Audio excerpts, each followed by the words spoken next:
ഉയിരിലലിയാൻ. രചനാ സംഭാഷണം രുദ്രാരുദ്രപ്രിയ. തൻ്റെ കൺമുന്നിൽ കിടക്കുന്ന വെണ്ണക്കൽ ശില്പത്തിലേക്ക് കാശിയുടെ കണ്ണുകൾ ദ്രുതവേഗം സഞ്ചരിച്ചു. അവളുടെ ശംഖ് കടഞ്ഞ കഴുത്തും ഉയർന്ന മാറിടങ്ങളും പതുപതുത്ത വയറും കുഞ്ഞു പൊക്കിൾ ചുഴിയും അവനിലെ ആണിനെ ആവേശം കൊള്ളിക്കുന്നതായിരുന്നു. കണ്ണേ. അവളുടെ കാതോരം കാശിയുടെ ചുണ്ട് പതിഞ്ഞു. എന്ത് ചന്തമാ പെണ്ണേ നീ, കടിച്ച് തിന്നാൻ തോന്നുവാ. അവളുടെ കഴുത്തിലേക്ക് ചുണ്ട് ചേർത്ത് നുണഞ്ഞു. വീണ്ടും ഇരുവരിലും പ്രണയവും കാമവും നിറഞ്ഞു. കൺമണിയിൽ കാശിയുടെ ചുണ്ടും നാവും ഒരുപോലെ സഞ്ചരിച്ചു. ചുംബിച്ചും പല്ലുകൾ ആഴ്ത്തിയും അവൻ അവയെ നുകർന്നു. കൺമണി കരയിൽ പിടിച്ചിട്ട മത്സ്യത്തെപ്പോലെ പൊളഞ്ഞുപോയി. കാശിയേട്ടാ. കണ്ണേ. കാശിയുടെ ചുണ്ടുകൾ അവളുടെ വയറിൽ കളം വരച്ചു. കൺമണി അവൻ്റെ മുടിയിൽ അള്ളിപ്പിടിച്ചു. ഒടുവിൽ നാഭിയിൽ അവൻ്റെ ചുണ്ട് ആഴ്ന്നിറങ്ങി പല ആവർത്തി. കൺമണിയുടെ നട്ടലിലൂടെ തരിപ്പിരച്ച് കയറി. ശരീരം എന്തിനൊക്കെയോ ദാഹിക്കുന്നു. കാശിയുടെ കൈ കൺമണിയുടെ അടിവയറും കടന്ന് താഴേക്ക് ചലിച്ചപ്പോൾ കൺമണി അവനെ തടയാൻ നോക്കി.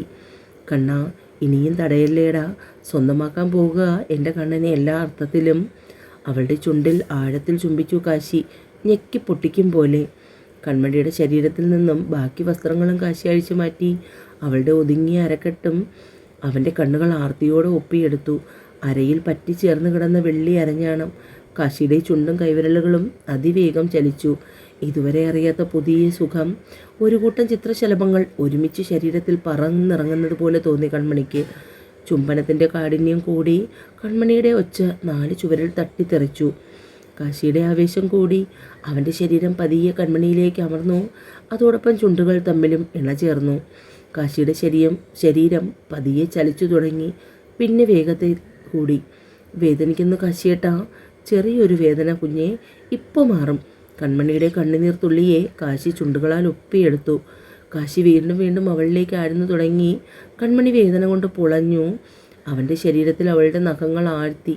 കാശി അവളെ ആഴത്തിൽ ചുംബിച്ചു. ആദ്യമുണ്ടായിരുന്ന വേദന മാറി. ഇപ്പോൾ കൺമണിക്ക് ഒരു തരിപ്പായി. അത് മാറി ഇപ്പോൾ അവൾക്ക് ആവേശമായി. അവളുടെ ശരീരം ഭാരമില്ലാത്ത തൂവൽ പോലെയായി. രതിയുടെ പുതിയ മേച്ചിൽപ്പുറങ്ങളിൽ അവളും കാശിയോടൊപ്പം സഞ്ചരിച്ചു. ഒടുവിൽ ഇരുവരിലും ഒരുപോലെ വികാരങ്ങൾ തിളച്ചു മറിഞ്ഞു. ചെറുചാറ്റൽ മഴയിൽ തുടങ്ങി പേമാരി പോലെ കാശി അവളിൽ പെയ്തു തുറന്നപ്പോൾ കൺമണി നോവോടെ അവനെ സ്വീകരിച്ചു. ഒടുവിൽ തളർച്ചയോടെ കാശി അവളുടെ മാറിലേക്ക് വീണു. അവനെ കൺമണി ചേർത്ത് പിടിച്ചു. അല്പം കഴിഞ്ഞ് കാശി കൺമണിയിൽ നിന്നും അകന്നു മാറി. അവളെ നെഞ്ചിൽ ചേർത്ത് കിടത്തി. കൺമണി അവൻ്റെ കവിളിൽ ചുണ്ട് ചേർത്തു. ഞാൻ ഒരുപാട് വേദനിപ്പിച്ചോ കണ്ണേ? നല്ല വേദനിച്ചു കാശിയേട്ടാ. അത് കഴിഞ്ഞ് നല്ല സുഖമായിരുന്നു. ഇതാണോ കാശിയേട്ടാ രാധ പറഞ്ഞ സുഖം? കാശിക്ക് ചിരി വന്നു. എൻ്റെ കണ്ണാ, ഇതൊന്നും എൻ്റെ കുഞ്ഞ് രാധയോട് പറയരുത് കേട്ടോ. ആരോടും പറയരുത്. ഇനിയും ഇതുപോലെ വേദന എടുക്കുമോ കാശിയേട്ടാ? കൺമണിക്ക് സംശയം മാറിയില്ല. 1-2 തവണ കൂടി വേദന കാണും, പിന്നെ മാറിക്കൊള്ളും.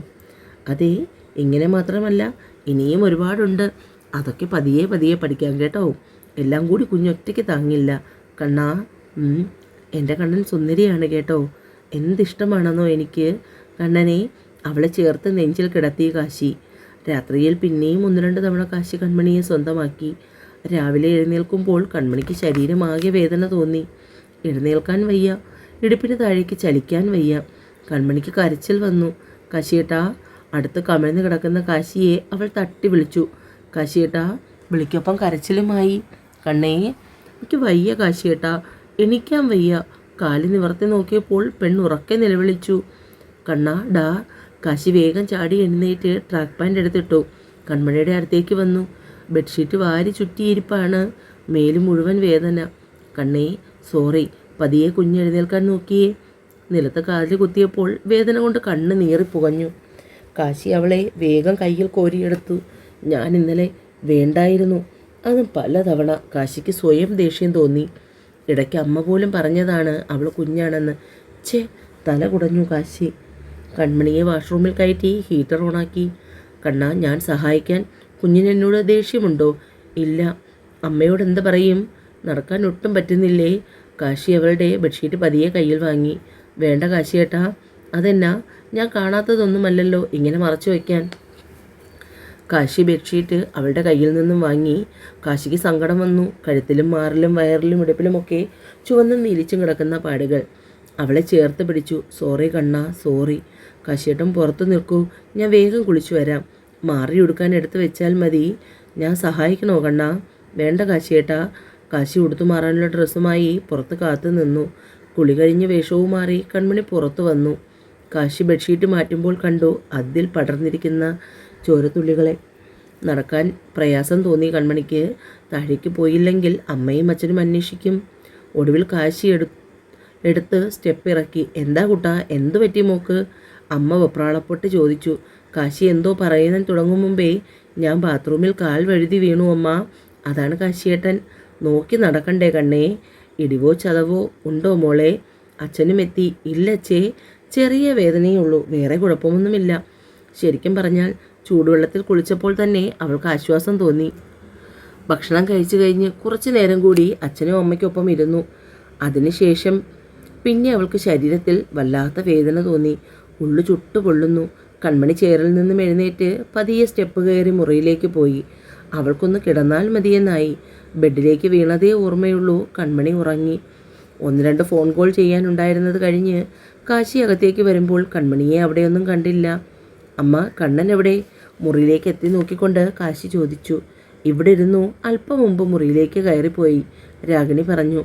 കാശി സ്റ്റെപ്പ് കയറി മുകളിലേക്ക് ചെല്ലുമ്പോൾ കൺമണി ഉറക്കം. കാശി അവളുടെ അടുത്തേക്ക് ചെല്ലുമ്പോൾ പനിച്ചു പൊള്ളുന്നു. കാശി ഞെട്ടിപ്പോയി. ഈശ്വര, ഇതെന്തൊരു പനിയാണ്!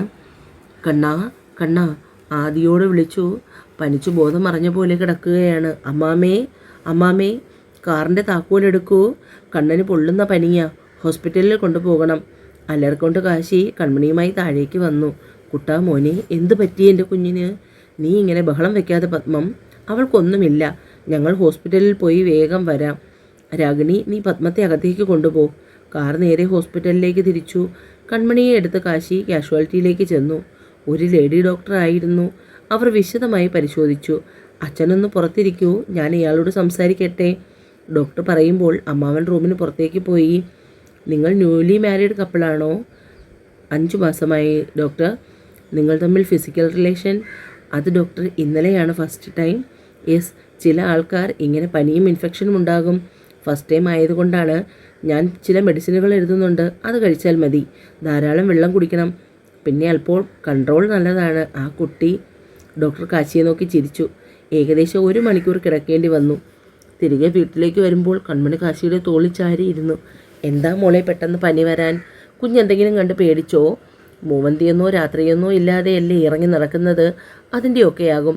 അമ്മാവൻ പറയുന്നത് കേട്ടപ്പോൾ കാശിയും കൺമണിയും മുഖത്തോട് നോക്കി. വീടെത്തിയപ്പോൾ പത്മം വെപ്രാളപ്പെട്ട് നോക്കിയിരിപ്പുണ്ടായിരുന്നു 2 പേരെയും. കാശിയുടെ തോളിൽ ചാരിയാണ് കൺമണി നടന്നു വരുന്നത്. എന്താ ഏട്ടാ, എന്താ എൻ്റെ കുട്ടിക്ക്? ഒന്നുമില്ല പത്മം, ചെറിയൊരു പനി. അതിനുള്ള മരുന്നൊക്കെ കൊടുത്തിട്ടുണ്ട്. 2 ദിവസം കഴിയുമ്പോൾ മാറുമെന്ന് ഡോക്ടർ പറഞ്ഞു. മോളൊരു കാര്യം ചെയ്യ്, പോയി കിടക്ക്. താഴേക്ക് ഇറങ്ങി വരണ്ട. ആഹാരം റെഡിയാകുമ്പോൾ രാഗിണി മുറിയിൽ കൊണ്ട് തരും. കുട്ടാ, നീ അവളുടെ ഒപ്പം ഇരിക്കണം കേട്ടോ. അതല്ല, നിനക്ക് എന്തെങ്കിലും തിരക്കുണ്ടെങ്കിൽ മോളെ എൻ്റെ മുറിയിൽ കിടത്താം. അതൊന്നും വേണ്ടമ്മേ, ഞാൻ നോക്കിക്കൊള്ളാം.